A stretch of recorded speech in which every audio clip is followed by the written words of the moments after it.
لا حول ولا قوة إلا بالله العلي العظيم.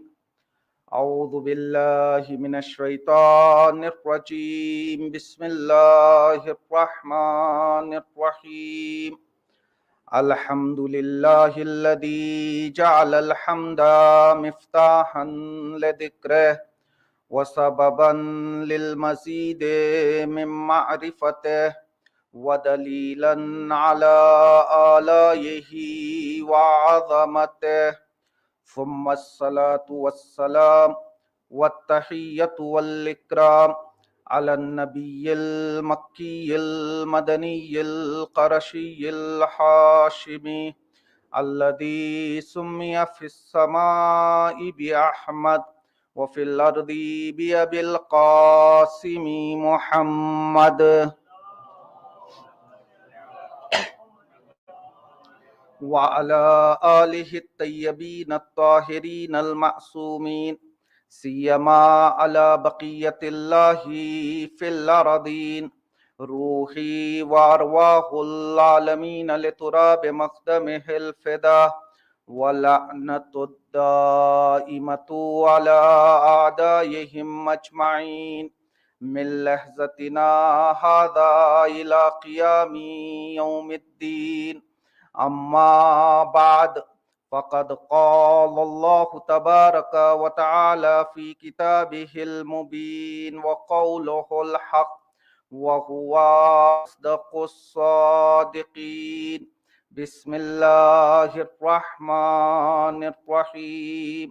ومن عمل صالحا من ذكر أو أنثى وهو مؤمن فلنحيينه حياة طيبة ولنجزينهم أجرهم بأحسن ما كانوا يعملون. صلوات پڑھے محمد وآل محمد.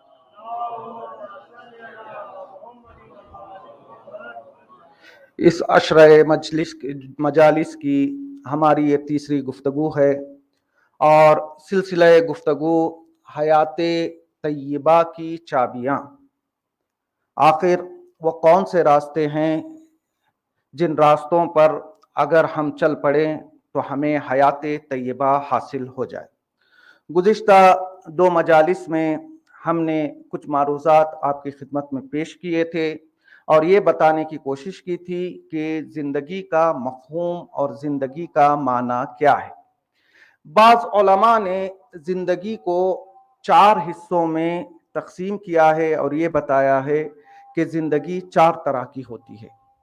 ایک زندگی نارمل لائف ہوتی ہے، حیات طبیعی ہوتی ہے. یہ زندگی ہمیں بھی ملی ہے اور حیوانات کو بھی ملی ہے. دوسری زندگی حیات تشریعی ہے. انسان جب اس دنیا میں آتا ہے تو ایک آئیڈیالوجی کو اپناتا ہے، ایک دین کا دامن تھام لیتا ہے اور کوشش کرتا ہے کہ اپنی زندگی اس دین کے قوانین کے اعتبار سے گزارے. اس کو حیات تشریعی کہا جاتا ہے. اور ایک حیات وہ ہوتی ہے کہ جسے حیات عقلانی کا نام دیا ہے.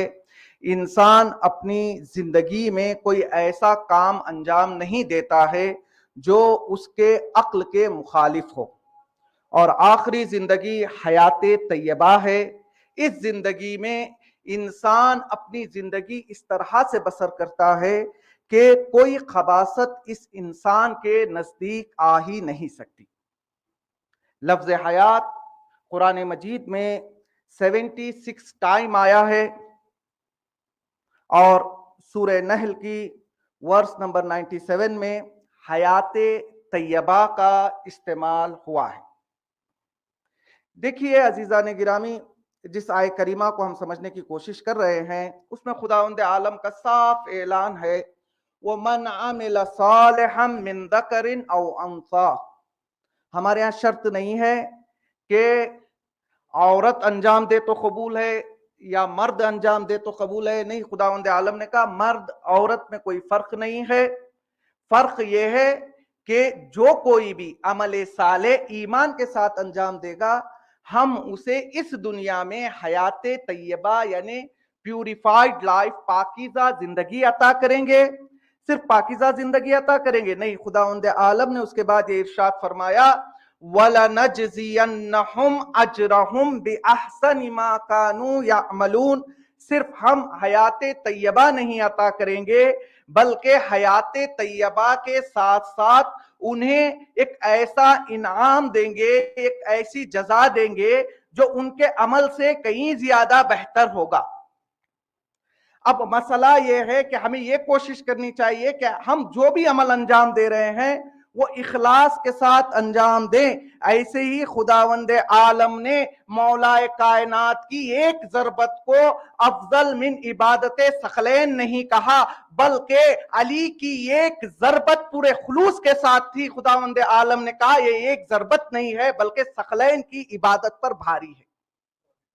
کوئی بھی عمل ہم انجام دیں، کوشش کریں کہ خلوص کے ساتھ ہم عمل کو انجام دیں۔ میں ایک چھوٹی سی داستان کا سہارا لے کر پھر اپنی بات کو آگے بڑھانا چاہوں گا۔ آپ لوگوں نے شیخ عباس قمی کا نام تو سنا ہے کہ جنہوں نے مفاتیح الجنان کو تالیف کیا ہے، ہمارے ہر گھر میں یہ کتاب موجود ہے۔ ان کی دوسری کتابیں بھی ہیں، انہی کتابوں میں سے ایک کتاب کا نام ہے منازل الآخرہ۔ اس کتاب میں مرحوم شیخ عباس قمی ایک داستان نقل کرتے ہیں، کہتے ہیں کہ ایران میں ایک عالم دین تھے کہ جن کا نام خلیل تہرانی تھا۔ یہ تہران کے رہنے والے تھے، نام خلیل تھا، خلیل تہرانی۔ ان کے حوالے سے شیخ عباس قمی اپنی کتاب میں یہ سٹوری نقل کرتے ہیں کہ یہ آغا خلیل تہرانی خم میں تعلیم حاصل کر رہے تھے۔ جو لوگ زیارت کے لیے گئے ہیں وہ اچھی طرح سے جانتے ہیں کہ بی بی معصومہ کے حرم کے فوراً بعد ایک بہت بڑا مدرسہ ہے کہ جسے آج کل فیضیہ کہا جاتا ہے۔ یہ مدرسہ فیضیہ دو حصوں میں تقسیم ہے۔ جو حرم سے لگا ہوا حصہ ہے وہ دارالشفا ہے، اس کے بعد جو روڈ کی طرف حصہ ہے وہ مدرسہ فیضیہ ہے۔ انقلاب سے پہلے بہت سارے لوگ وہاں پہ تعلیم حاصل کیا کرتے تھے، تو یہ خلیل تہرانی بھی وہیں پر تعلیم حاصل کر رہے تھے۔ اب شیخ عباس قمی انہی کی زبانی ان کی داستان سناتے ہیں، کہتے ہیں کہ آغا خلیل تہرانی نے یہ نقل کیا کہ سردی کا موسم تھا اور میرے پاس پیسے نہیں تھے، چونکہ آپ جانتے ہیں ایران میں سردی کے موسم میں اگر بخاری نہ ہو تو پھر برداشت کرنا کافی سخت ہو جاتا ہے۔ انہوں نے کہا میرے پاس پیسے نہیں تھے۔ طالب علم، چونکہ لوگ شاید کچھ لوگ یہ سمجھتے ہیں کہ مولانا بن جانا آسان ہے یا ان کے پاس پیسہ زیادہ ہوتا ہے، اسی بالکل بات نہیں ہے۔ ہر طالب علم طرح طرح کی مشکلات دیکھتا ہے تب کہیں جا کر علم کو حاصل کر پاتا ہے۔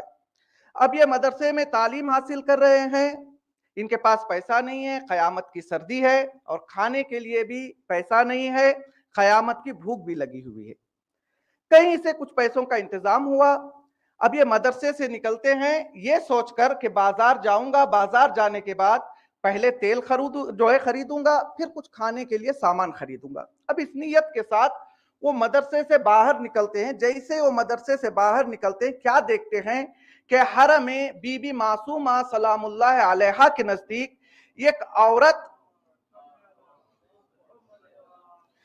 عورت اپنے دو چھوٹے چھوٹے بچوں کے ساتھ بیٹھی ہوئی ہے۔ ان سے رہا نہ گیا، یہ اس کے قریب گئے، جانے کے بعد پوچھا کہ اے محترمہ، سردی کا موسم ہے، اتنی زیادہ سردی میں تم اپنے دو چھوٹے چھوٹے بچوں کے ساتھ حرم کے باہر کیوں بیٹھی ہوئی ہو؟ اس خاتون نے بتایا کہ میں ایک بیوہ خاتون ہوں، یہ بچے یتیم بچے ہیں، میں اس شہر کی رہنے والی نہیں ہوں، اس شہر میں نہیں ہوں، میرے پاس نہ رہنے کے لیے جگہ ہے نہ بچوں کو کھلانے کے لیے کچھ پیسہ ہے۔ اب آغا خلیل تہرانی کہتے ہیں دیکھیں سردی کا موسم ہے، بھوک بھی لگی ہوئی ہے، ایسی حالت میں انسان کچھ اپنے پیٹ کا انتظام کرنے کے لیے بڑی مشکل سے کچھ پیسوں کا انتظام کر کے گھر سے باہر نکلا ہے۔ آغا کہتے ہیں کہ میں نے اسی وقت نیت کی کہ میرا کھانا ضروری نہیں ہے، میں ٹھنڈ کو برداشت کر سکتا ہوں، لیکن یہ یتیم چھوٹے چھوٹے بچے سردی کو برداشت نہیں کر سکیں گے۔ انہوں نے جو پیسہ ان کے پاس تھا وہ پیسہ لیا، اس محترمہ سے کہا سب سے پہلا کام چلو میں تمہیں کسی مسافر خانے میں جگہ دلاتا ہوں۔ اب محترمہ کو دو بچوں کو لے کر یہ مسافر خانے گئے۔ مسافر خانے والے سے کہا میرے پاس پورا پیسہ نہیں ہے، کچھ پیسہ میں ایڈوانس کے طور پر تمہارے پاس رکھتا ہوں، انشاءاللہ مجھے خدا پر بھروسہ ہے اگر اللہ نے چاہا تو کل پیسوں کا انتظام ہو جائے گا۔ باقی کچھ پیسہ وہ لے جاتے ہیں بازار سے، جو اپنے لیے خریدنا تھا کھانے کے لیے، بازار سے کچھ چیزیں خریدتے ہیں، اس بیوہ خاتون اور بچوں کے حوالے کرتے ہیں، اور بیوہ خاتون ان کے لیے دعا دیتی ہے، کہتی ہے کہ خداوند عالم آپ کو ترقی دے اور آپ کے رزق میں اضافہ ہو۔ اسے یہ پتا نہیں کہ رزق تو ہے ہی نہیں، جتنا تھا وہ ان کے حوالے کر دیا ہے۔ اب یہ اخلاص کے ساتھ دیکھیں، میں یہ سمجھانا چاہ رہا ہوں اخلاص کی قیمت کیا ہے۔ خدا نے کیا کہا؟ وَمَنْ عَمِلَ صَالِحًا مِّن ذَكَرٍ أَوْ أُنثَىٰ وَهُوَ مُؤْمِنٌ، جو بھی عمل صالح انجام دے گا۔ اب یہ مسافر خانے سے نکلتے ہیں، واپس مدرسے دار الشفا آتے ہیں، یہ کہتے ہیں کہ بھوک کے مارے مجھے رات بھر نیند نہیں لگ رہی تھی اور ٹھنڈک بھی تھی، لہٰذا میں چراغ جلا کر اپنے کمرے میں بیٹھا ہوا تھا۔ میں نے ایک دفعہ مدرسے کے باہر دیکھا، کیا دیکھا کہ ایک آدمی ہے جو مدرسے کی صحن میں ٹہل رہا ہے۔ انہوں نے کہا کوئی ہوگا جو اپنے کام سے آیا ہوگا۔ کچھ دیر بعد انہوں نے دیکھا کہ وہی آدمی ان کے کمرے کے باہر آ کر کھڑا ہوا ہے۔ انہوں نے دروازہ کھولا، پوچھا کہ آپ کے یہاں آنے کا مقصد کیا ہے؟ اس آنے والے نے بتایا کہ میرا ایک جوان بیٹا ہے، وہ بہت ہی زیادہ بیمار ہے۔ انہوں نے کہا کہ انہوں نے کہا نہیں، میں ہر ڈاکٹر کے پاس لے جا چکا ہوں، ہر ڈاکٹر نے مجھے مایوس کیا ہوا ہے، لہٰذا میں نے سوچا کہ اس مدرسے میں آؤں اور کسی طالب علم کے ذریعے سے میرے بیٹے کے لیے دعا کراؤں۔ میں دعا تعویذ میں ایکسپرٹ تو نہیں تھا، لیکن میں نے اپنے اساتذہ سے سنا تھا کہ اگر کوئی بیمار آدمی کے لیے 21 مرتبہ سورہ الحمد کی تلاوت کرتا ہے اور اسے پانی میں دم کر کے مریض کو پلا دیتا ہے تو اسے شفا ملتی ہے۔ بس میرا یہ عقیدہ مضبوط تھا، میں نے پانی منگوایا اور میں نے 21 مرتبہ سورہ حمد کی تلاوت کی اور اسے واپس دے دیا۔ اب یہ شخص جو چلا جاتا ہے، صبح کیا وعدہ ہے مسافر خانے میں؟ پیسہ لے کے آؤں گا، اور ادھر یہ انسان آتا ہے واپس چلا جاتا ہے، اب انہیں یقین نہیں شفا ہوگی نہیں ہوگی، یہ بھول گئے، یہ سو گئے۔ اب صبح نماز کے وقت وہی انسان دوڑتا ہوا آتا ہے، آنے کے بعد کہتا ہے کہ اے آغا آپ نے کیا پڑھا تھا؟ جو کام کئی ڈاکٹرز مل کے میرے بیٹے کے لیے نہیں کیا، اس کام کو آپ کے 21 مرتبہ سورہ الحمد نے کر دکھایا۔ انہوں نے کہا کچھ نہیں خاص، یہ میرا وظیفہ تھا، یہ میری ذمہ داری تھی، میں نے انجام دی، خدا کا شکر ہے، خدا نے آپ کے بیٹے کو شفا عنایت فرمائی۔ وہ کہتا ہے شاید آپ مجھے جانتے نہیں، میں قم المقدس کا سب سے بڑا تاجر اور بزنس مین ہوں، آپ کی وجہ سے میرے بیٹے کو شفا ملی، لہٰذا یہ تھیلا جو میں لایا ہوا ہوں یہ عام تھیلا نہیں ہے، بلکہ یہ پیسوں سے بھرا ہوا تھیلا ہے، یہ میں آپ کی خدمت میں دینا چاہتا ہوں۔ بس یہ آقا خدا کا شکریہ ادا کرتے ہیں، واپس مسافر خانہ آتے ہیں، اس بیوہ خاتون سے یہ نہیں کہتے کہ مسافر خانے کا کسی کی وجہ سے دعا قبول ہو جائے۔ ہم کیا کرتے ہیں؟ دعا قبول ہونے سے پہلے درخواست بہت ہوتی ہے، دعا قبول ہو گئی، نیت بدلتی ہے، انسان کہتا ہے چلو تھوڑے میں ٹلا دو، یہ جو کچھ ملا ہے وہ تو میرا ہے۔ نہیں، انہوں نے مسافر خانے کا رینٹ نہیں بھرا، بلکہ اس بیوہ خاتون اور اس کے بچوں سے کہا کہ خدا کے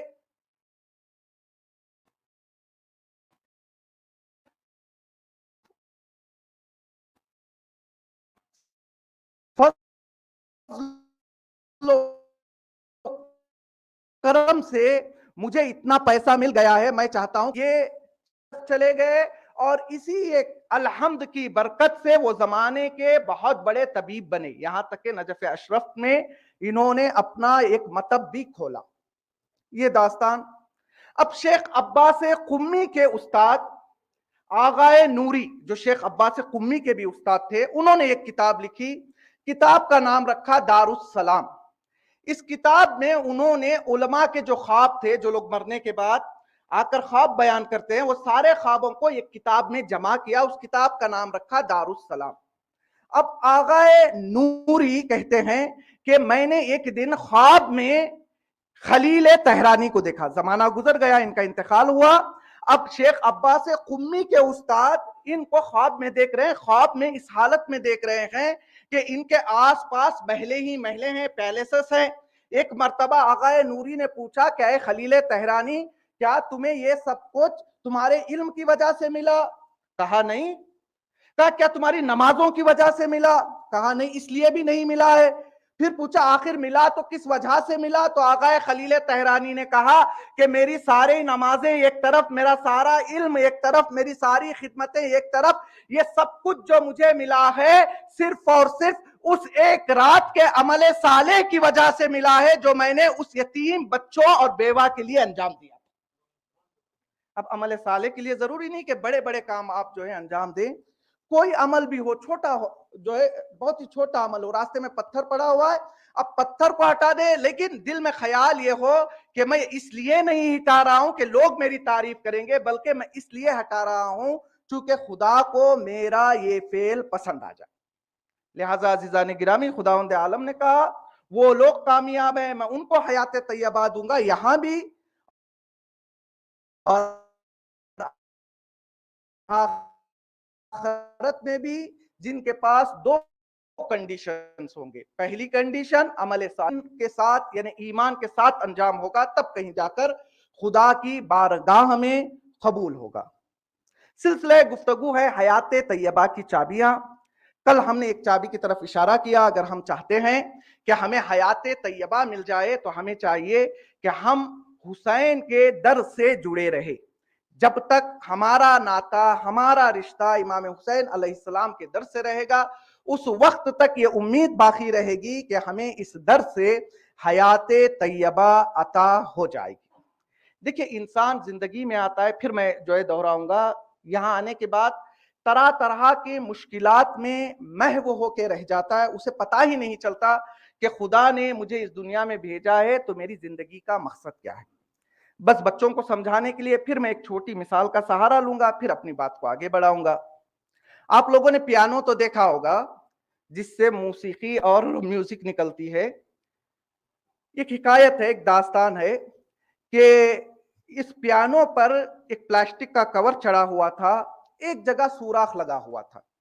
ایک دن غلطی سے چوہا اس پیانو کے اندر چلا جاتا ہے۔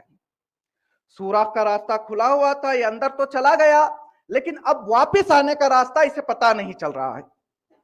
اب یہ واپس آنے کے چکر میں کبھی پیانو کے کی بورڈ پر یہ کی پر یہ اپنے قدموں کو رکھتا ہے، ایک طرح کی آواز سنتا ہے، دوسرے کی پر اس نے قدم رکھا، دوسری آواز، 7 کیس ہوتے، 7 کی پر اس نے آواز رکھی، الگ الگ طرح کی آواز آئی۔ اب یہ آوازوں میں اتنا محو ہو جاتا ہے، یہ بھول جاتا ہے میں جس سوراخ سے یہاں اندر آیا ہوں اس سوراخ کو ڈھونڈنا ہے اور مجھے واپس بھی جانا ہے۔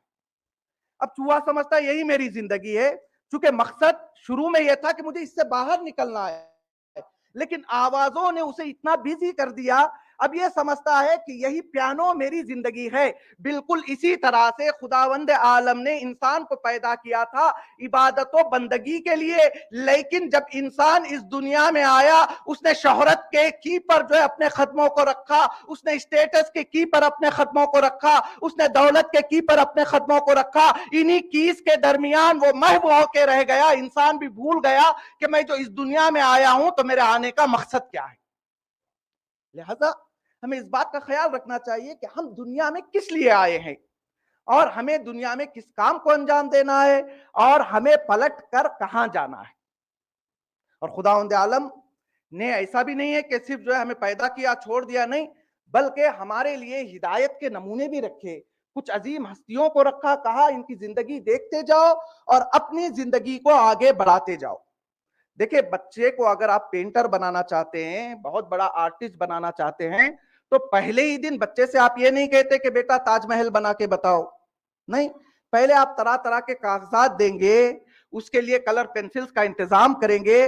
وہ پہلے تو صحیح سے نہیں بنائے گا، جب وہ بناتے رہے گا بناتے رہے گا بناتے رہے گا تو ایک دن ایسا آئے گا کہ وہ اپنی پینٹنگ میں ایکسپرٹ ہو جائے گا۔ بالکل اسی طرح سے خداوند عالم نے ہدایت انسانیت کے لیے 14 نمونے بھیجے، کہا کہ ان نمونوں کو دیکھتے جاؤ، پریکٹس کرتے جاؤ، انشاءاللہ تمہیں بھی حیات طیبہ عطا ہو جائے۔ خداوند عالم نے 14 ہستیوں کو بھیجا تاکہ ہم انہیں نمونے عمل بنائیں اور اپنی زندگی گزارے۔ اب ایسا بھی نہیں کہ کوئی کہے معصوم کہاں، ہم کہا نہیں، معصوم جیسے ہم بن بھی نہیں سکتے۔ مولا کائنات نے اپنے اصحاب سے کہا تھا کہ تم سوچنا بھی نہیں ہے کہ تم میرے جیسے بن جاؤ گے. لیکن مولا کائنات نے کہا میرے جیسے بن نہیں سکتے, لیکن کم از کم میری مدد کرو. کس چیز میں؟ تقوی اور اجتہاد میں. تو عزیزان گرامی, ہمیں چاہیے کہ ہم یہ کوشش کریں کہ حیات طیبہ کو حاصل کریں, تاکہ جس مقصد کے لیے خداوند عالم نے ہمیں پیدا کیا ہے وہ مقصد بھی پورا ہو جائے, یہاں بھی خوشحال زندگی گزرے, اور جب اس دنیا کو چھوڑ کر دوسری دنیا میں پہنچے تو وہاں بھی ہماری زندگی خوشحال گزرے. آج میں حیات طیبہ کی ایک اور کی طرف اشارہ کرنا چاہوں گا. وہ چابی اور وہ کی ہے دین. چونکہ معصوم نے ایک روایت میں یہ ارشاد فرمایا, الدین یعصم, دین لوگوں کو طرح طرح کی مشکلات سے بچاتا ہے. اگر ہم چاہتے ہیں کہ ہمیں حیات طیبہ مل جائے تو پھر ہمیں چاہیے کہ ہم دین کا دامن تھام لیں. دیکھیں, جب انسان دین میں داخل ہو جاتا ہے, دین کیا کہتا ہے کہ رشوت نہ لو, تو پھر انسان رشوت نہیں لیتا. دین کیا کہتا ہے جھوٹ نہ بولو, پھر انسان جھوٹ نہیں بول سکتا. دین کیا کہتا ہے؟ دین کہتا ہے اپنے مومن بھائی کی غیبت نہ کرو, تو پھر انسان غیبت نہیں کرے گا. دین کہتا ہے اپنے مومن بھائی پر تہمت نہ لگاؤ, پھر انسان تہمت سے بچ جائے گا. بہت سارے لوگ یہ بھی کہتے ہیں ارے یہ سارے قوانین پر چلنے کے لیے دین کی ضرورت کیا ہے, ہم دین کے بغیر بھی تو قوانین بنا سکتے ہیں. جیسے ہوتا ہے ایک کنٹری چلتی ہے تو اس کے لیے کچھ قوانین وضع کیے جاتے ہیں, جاری کیے جاتے ہیں, اور قوانین پر جب انسان عمل کرتا ہے تو اچھی طرح سے زندگی گزرتی ہے. بعض لوگ کہتے ہیں دین کی ضرورت کیا ہے, دنیا بھی قوانین بنا سکتی ہے, ہم قوانین کو فالو کریں گے, بغیر دین کے بھی ہم ایک کامیاب زندگی کو گزار سکتے ہیں. دیکھیں, دین کے قوانین میں اور دنیا کے قوانین میں کچھ بنیادی ڈیفرنسز ہے. انشاءاللہ دو چار کی طرف میں اشارہ کروں گا, پھر اپنی بات کو آگے بڑھاؤں گا. دنیا کا جو قانون بنتا ہے نا, وہ صرف اور صرف جسم کے لیے بنتا ہے. اب کوئی دنیا کا ایسا قانون بتائیے جو روح کے لیے بنا ہوا ہو. دنیا کا قانون جسم کے لیے ہے, لیکن دین کا قانون انسان کے جسم اور روح دونوں کے لیے ہوتا ہے. دین تو یہ کہتا ہے کہ تمہیں عمل کرنے کی ضرورت نہیں, دل میں تم کسی عمل صالح کی نیت کرو گے تب بھی تمہیں ثواب ملے گا. اگر میں کسی سرکاری ادارے میں جا کر کہوں کہ میں نے دل میں نیت کی تھی, اس کی مجھے جزا اور انعام چاہیے, کیا وہ دیں گے؟ وہ کہیں گے نہیں, جب تک عمل میں نہیں آئے گا تب تک ہم نہیں دیں گے. لہذا دین کے قانون اور دنیا کے قانون میں سب سے پہلا فرق یہ ہے کہ دنیا کا قانون جسم کے لیے ہوتا ہے اور دین کا قانون روح کے لیے ہوتا ہے.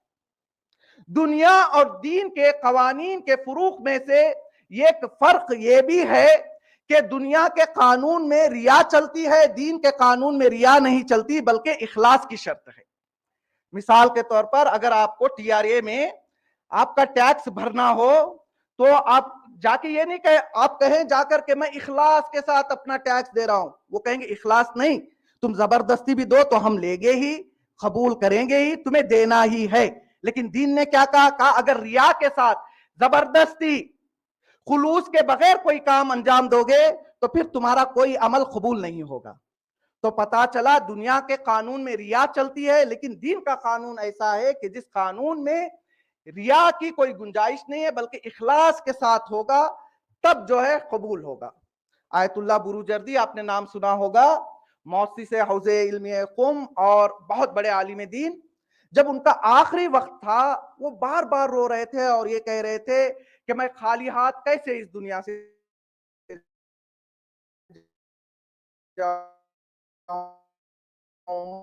میں خالی ہاتھ کیسے اس دنیا سے جاؤں. ان کے شاگرد نے کہا کہ آقا آپ بار بار یہ کیوں, نے تو کئی کتابیں لکھی, آپ نے کئی مدرسے, آپ نے کئی یتیم خانے کھولے, حتیٰ کہ ہیمبرگ جیسے ملک میں بھی آپ نے حسینیہ کھولا جہاں پر آج بھی ہزاروں کی تعداد میں عزاداران شریک ہوتے ہیں.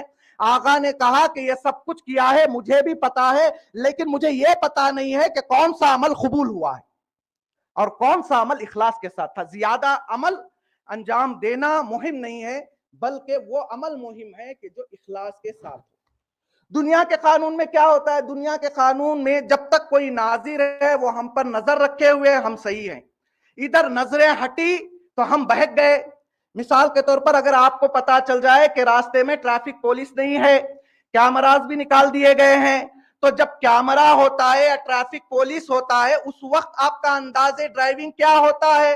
جب آپ کو پتا چل جائے کہ کوئی دیکھنے والا نہیں ہے تو اس وقت آپ گاڑی کس طرح سے چلاتے ہیں؟ دین میں ناظر بھی آپ ہی ہیں، جواب بھی آپ ہی کو دینا ہے، اگر تنہا ہے تب بھی یہ عقیدہ ہے کہ کوئی ہے جو مجھے دیکھ رہا ہے۔ اور ایک فرق یہ بھی ہے کہ دنیا میں جب کسی سے غلطی ہو جاتی ہے، سب دیندار ہیں لیکن سب کا مرتبہ ایک نہیں ہے۔ کچھ ایسے دیندار ہوتے ہیں جو سیزن کے دیندار ہوتے ہیں، محرم آیا تو کالا کپڑا پہن لیا، جمعہ آیا تو نماز میں چلے گئے، لیکن اتفاق سے اگر گھومنے کے لیے چلے گئے دریا کے پاس تو کپڑے اتار دیے، اگر شادی میں چلے گئے تو ڈانس گانا بھی ہو رہا ہے، اگر کسی کی میت میں چلے گئے تو سورہ یاسین بھی ہو رہا ہے۔ ان کو کہتے ہیں فصلی دیندار، سیزنل ریلیجیس پرسنز۔ وہ جیسا موقع ہوتا ہے ویسا لباس پہن لیتے ہیں۔ تاریخ میں ہے بہت زیادہ نمونے ہیں، دامن وقت میں گنجائش نہیں۔ ہارون الرشید کو لے لیجئے، ہارون الرشید جو امام کا قاتل بنا، اس کے بارے میں یہ بیان کیا گیا مکہ جاتا تو خانہ کعبہ کو پکڑ کر گھنٹوں تک گریا کرتا، علم کی محفلیں سجاتا، علماء کو بلاتا اور طرح طرح کے سوالات، یہاں تک کہ اس کے بیٹے مامون سے کسی نے پوچھا کہ تم جو اہل بیت کی فضیلت کو جانتے ہو کہاں سے جانتے ہو؟ اس نے کہا یہ فضیلت اور یہ معرفت مجھے اپنے باپ نے سکھائی ہے۔ علم بھی ہے، گریا بھی ہو رہا ہے خدا کے ڈر سے۔ ہو سکتا ہے کہ ہمارے اور آپ کے جو ہے آنکھ سے کبھی آنسو نہ نکلا ہو۔ ہارون الرشید مکہ پہنچ کر گھنٹوں گریا کرتا ہے، لیکن برائی کیا ہے؟ جب خانہ کعبہ میں ہوتا ہے تو گریا کرتا ہے، جب رقص کی محفلوں میں جاتا ہے تو رقاصوں سے زیادہ یہ ڈانس کرتا تھا۔ یعنی جیسا دیس ویسا بھیس۔ حالات ہوئے تو ہم دیندار بن گئے، حالات اگر اپنے حساب سے ہوئے تو ہم اپنے لباس اتارنے کے لیے تیار ہو جائے۔ تو ہمیں بیٹھ کر دیکھنا ہے کہ میرا شمار کس دیندار میں ہوتا ہے، کیونکہ میں 5 طرح کے دیندار بتاؤں گا۔ ہر آدمی اپنے نفس کو بہتر طریقے سے جانتا ہے، وہ سوچے بیٹھ کر کہ میں کس ٹائپ میں آتا ہوں۔ دیکھیے کبھی کبھی کیا ہوتا ہے، جو علماء یہاں پر آتے ہیں وہ بیان کرتے ہیں تو انسان اپنے نفس کو بھول جاتا ہے، وہ سوچتا ہے کہ یہ بات میرے لیے نہیں ہے، میرے بغل میں جو بیٹھا ہوا ہے شاید اس کے لیے ہے۔ نہیں، ہر انسان کو یہ سوچنا چاہیے۔ یہ دیکھیں آپ اس میں سے کس قسم میں آپ کا شمار ہوتا ہے، اور پھر آپ خود فیصلہ کریں کہ میرا شمار کس کیٹیگری میں ہے اور مجھے کس طرح سے اپنے آپ کو بدلنا ہے۔ سب سے پہلی قسم دینداروں کی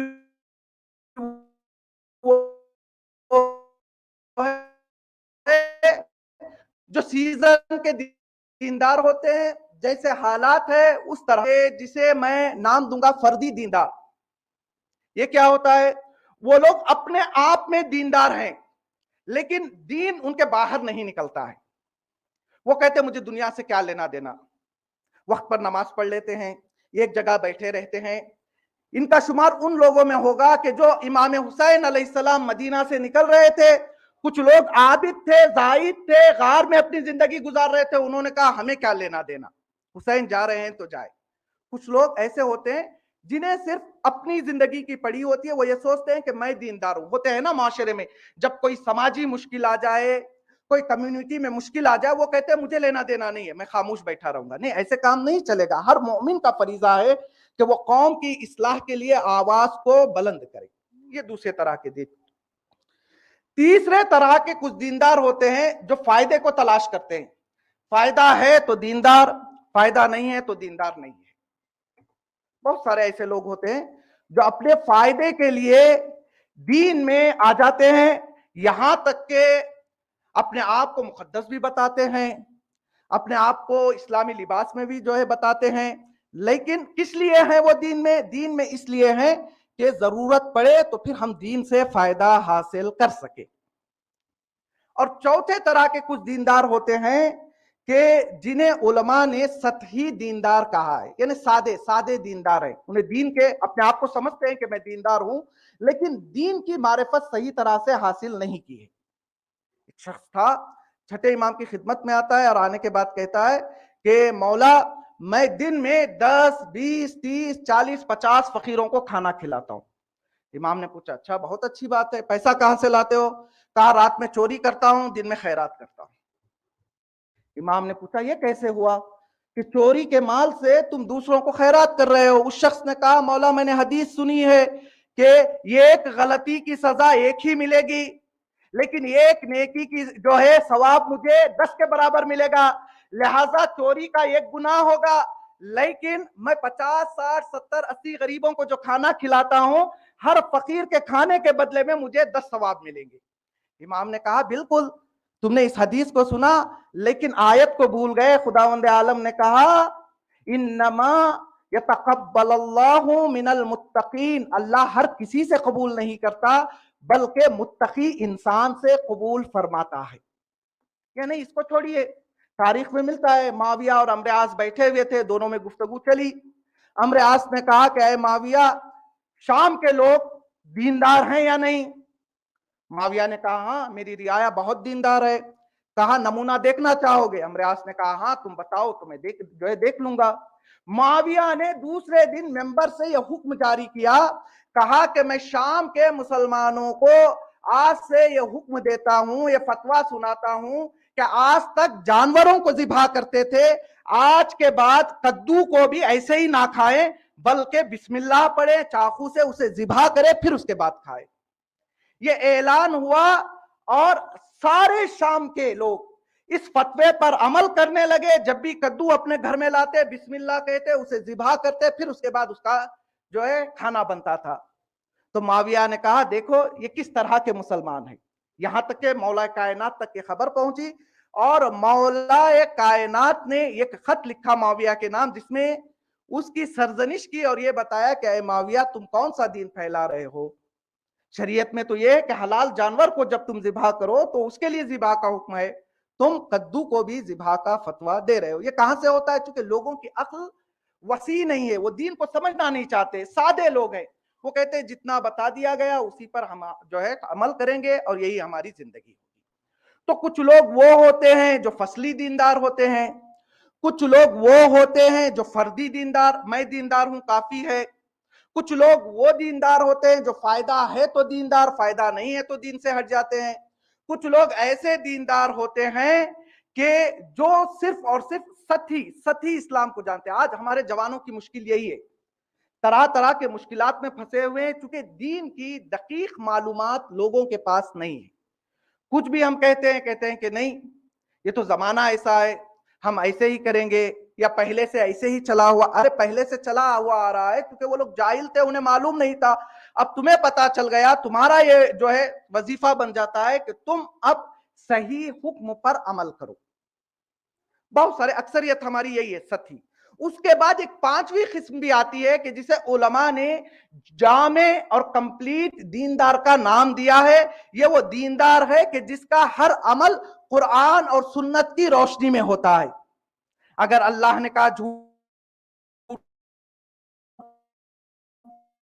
نہ بولو, کبھی آپ نہیں دیکھیں گے کہ اس نے جھوٹ بولا.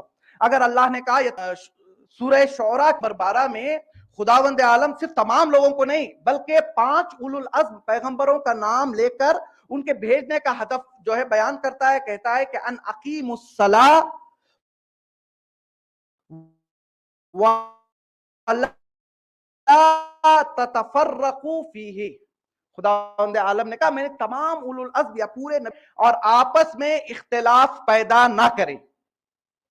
آج ہمارے معاشروں میں تھوڑی تھوڑی بات, ہم کچھ لوگ ہوتے ہیں لیکن ڈفرینس آف اوپینینز ہے اور بات بات پہ اختلافات ہے. نہیں, اختلافات اپنی جگہ, اختلافات کی وجہ سے کسی کو یہ موقع نہ دے کہ آپ کا دشمن آپ کے اختلاف کا فائدہ اٹھائے. تاریخ میں ملتا ہے رحلت رسول اسلام کے بعد مولا کائنات راستے سے گزر رہے تھے تو ایک یہودی مولا کے قریب آتا ہے, کہتا ہے کہ دیکھو ان مسلمانوں کو ابھی رسول کو گئے ہوئے کچھ دن نہیں ہوئے کہ یہ خلافت کے لیے لڑ مر رہے ہیں. مولا کائنات چاہتے اگر ہم اور آپ ہوتے فوراً کہتے ہاں بھائی حق تو میرا تھا, وہ لوگ آ گئے, وہ لوگ غلط ہیں, انہوں نے چھین لیا. مولا کائنات سمجھ گئے, مولا کائنات نے اس یہودی کو اسلام پر انگلی اٹھانے کا حق نہیں دیا. مولا کائنات نے کہا ارے تم ہماری چھوڑو, ہم اپنا مسئلہ سنبھال لیں گے,